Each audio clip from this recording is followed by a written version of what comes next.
Assalamualaikum warahmatullahi wabarakatuh. Halo para pendengar setia Cherry Mist. Selamat datang kembali di channel kami. Malam ini, kami akan membawa kalian masuk ke dalam sebuah kisah yang penuh teror dan misteri. Siapkan diri kalian, karena cerita kali ini akan membuat bulu kuduk kalian berdiri. Inilah kisah tentang teror hantu Belanda di Guest House 1927.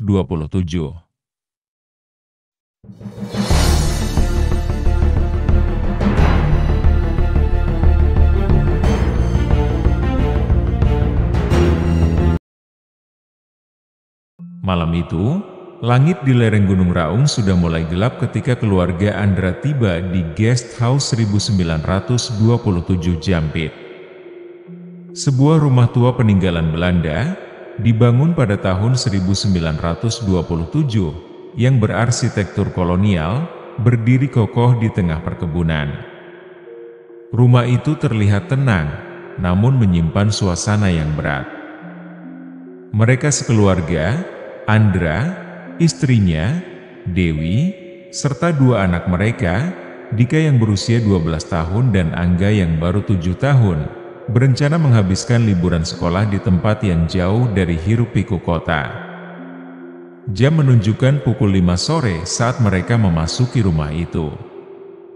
Udara pegunungan yang dingin menyambut mereka, dan suasana di dalam rumah terasa sedikit hening.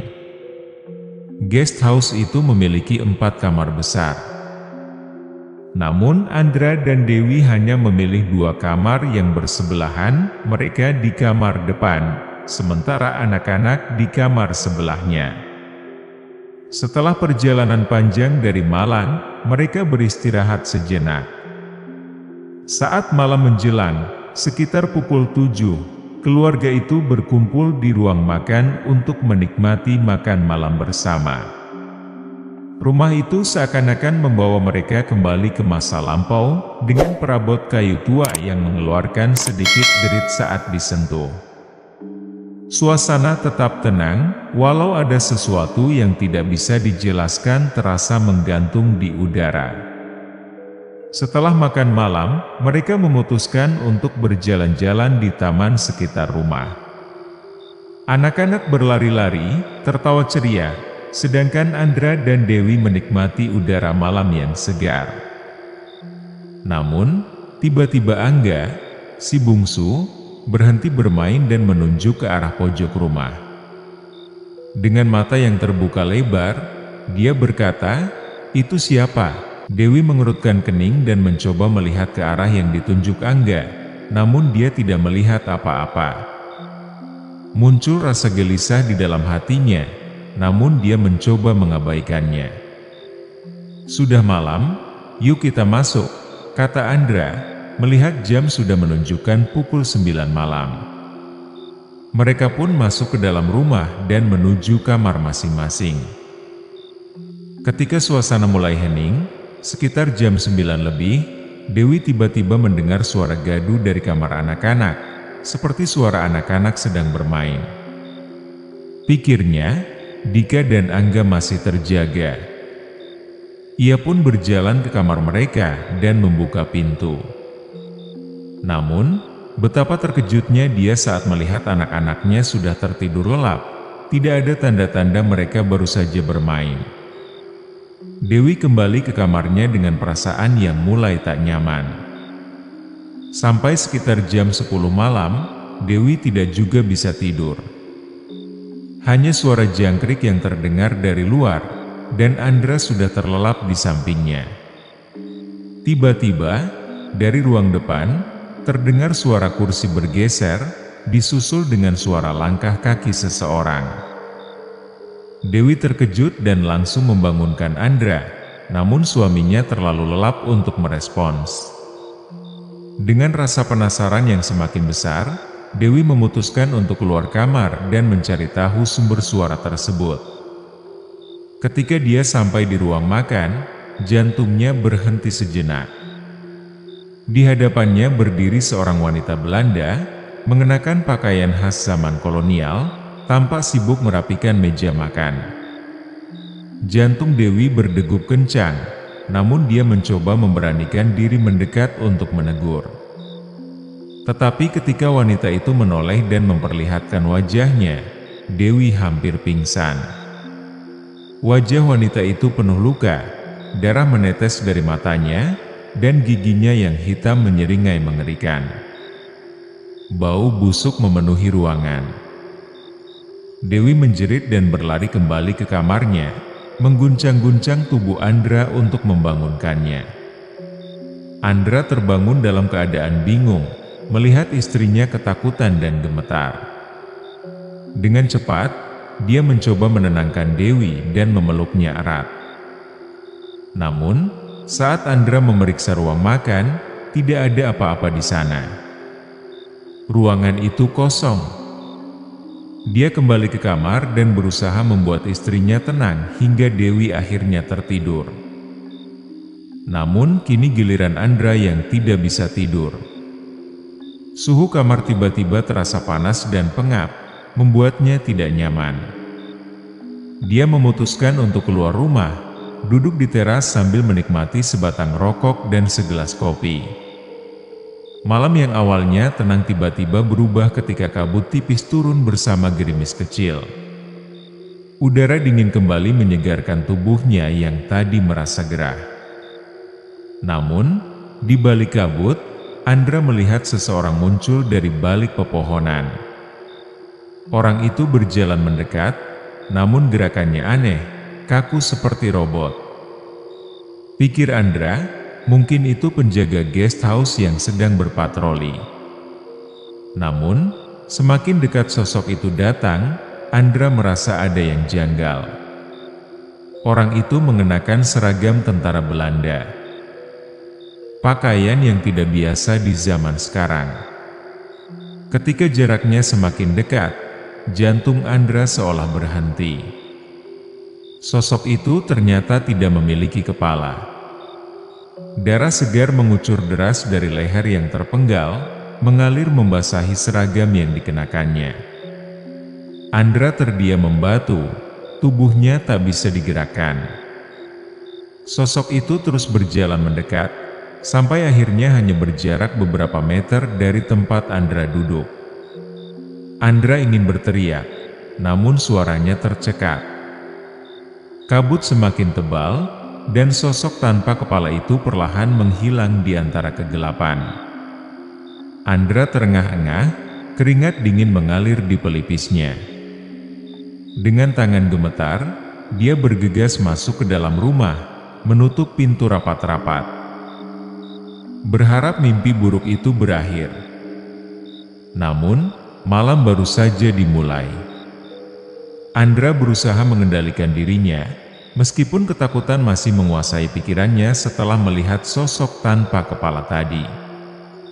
Dia kembali masuk ke dalam rumah, mencoba menenangkan diri sambil membayangkan semua itu hanya ilusi dari kelelahan atau efek kabut malam yang dingin. Namun, rasa was-was tetap menempel di hatinya, seolah ada yang salah dengan tempat ini.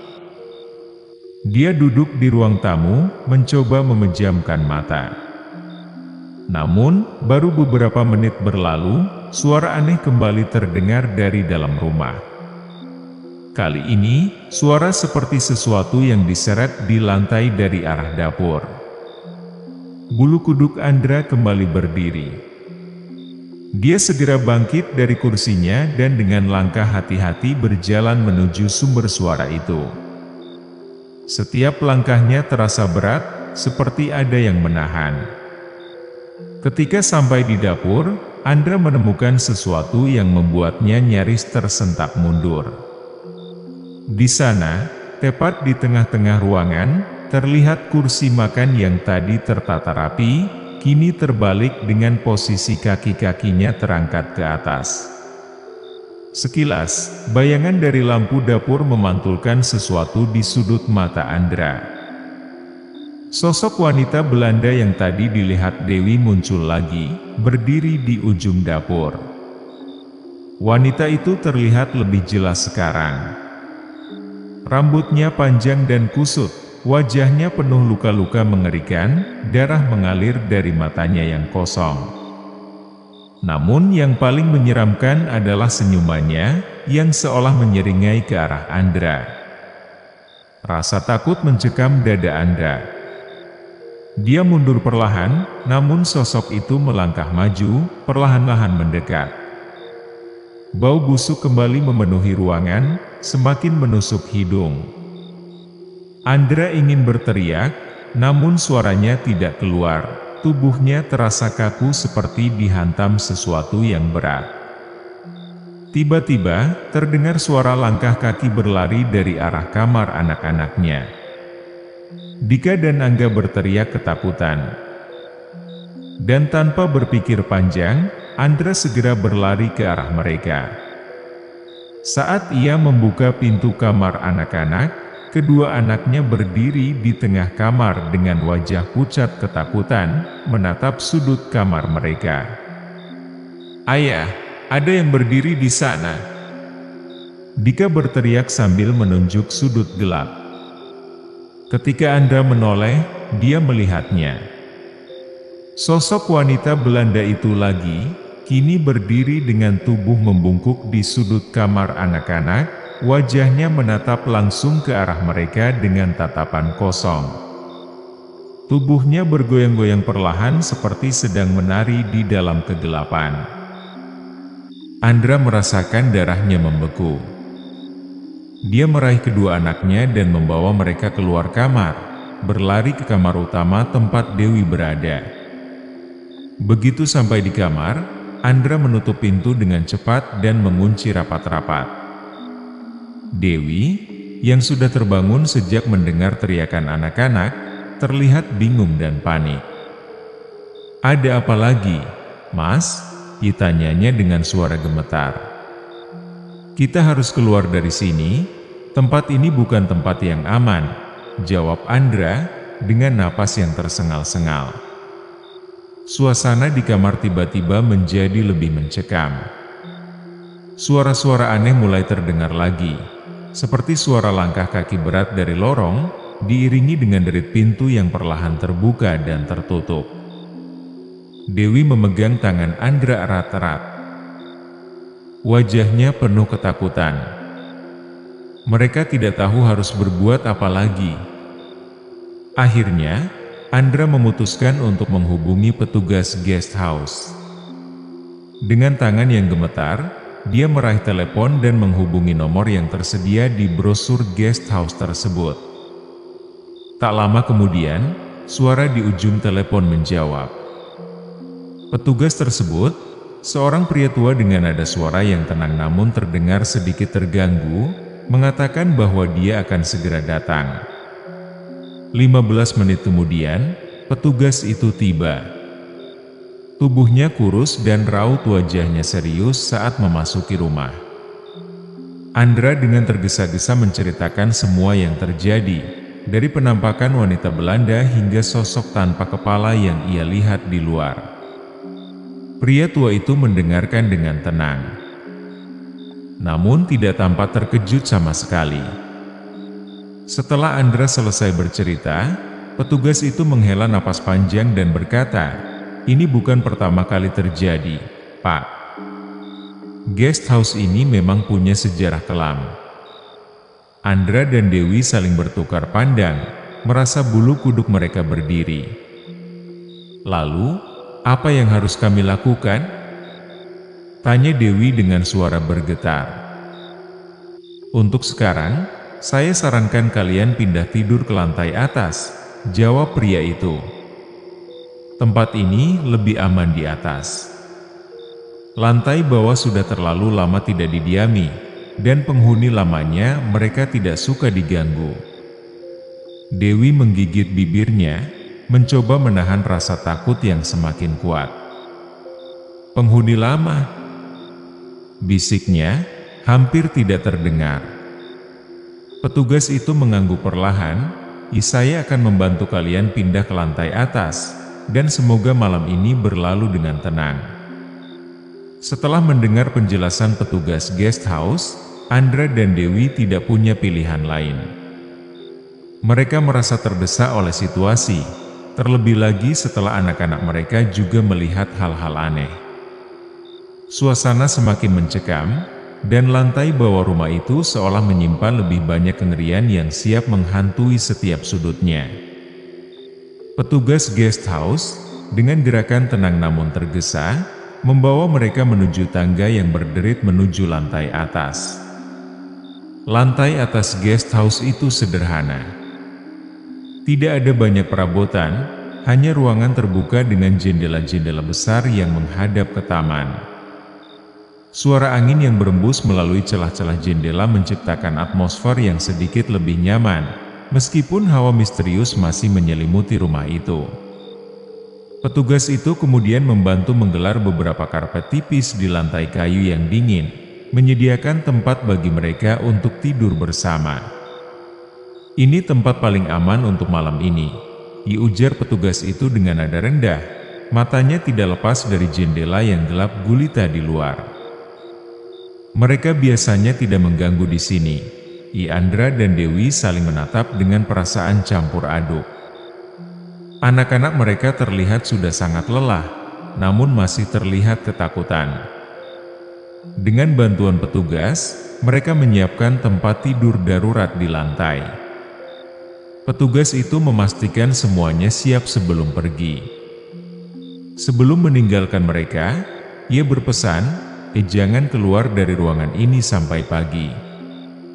Jika mendengar suara-suara aneh, abaikan saja. Semoga tidak ada gangguan lebih lanjut." Setelah petugas itu pergi, keheningan kembali menguasai ruangan. Suara angin dan desiran dedaunan dari luar sesekali terdengar, menciptakan latar belakang yang menenangkan. Namun di tengah keheningan itu, bayangan-bayangan yang tadi mereka lihat masih terus menghantui pikiran mereka. Sosok wanita Belanda dengan wajah rusak dan tentara tanpa kepala yang berjalan mendekat seakan-akan masih mengintai dari kegelapan. Meski begitu, lantai atas terasa lebih tenang. Tidak ada lagi suara langkah kaki berat, tidak ada lagi derit pintu yang terbuka atau kursi yang bergeser sendiri. Suasana memang tidak sepenuhnya nyaman, namun setidaknya mereka tidak lagi merasa diintai oleh sosok-sosok menyeramkan itu. Malam berlalu dalam keheningan yang menegangkan. Meski tidur mereka tidak benar-benar nyenyak, tidak ada lagi gangguan yang mereka alami. Hingga akhirnya, sinar matahari pagi mulai menerobos masuk melalui jendela, membawa sedikit kelegaan dan rasa aman setelah malam yang penuh teror itu. Mereka sadar, meski masih dihantui rasa takut, setidaknya mereka telah melewati malam yang mengerikan di guest house tua peninggalan Belanda itu. Ketika pagi datang, Andra dan Dewi memutuskan untuk tidak tinggal lebih lama lagi.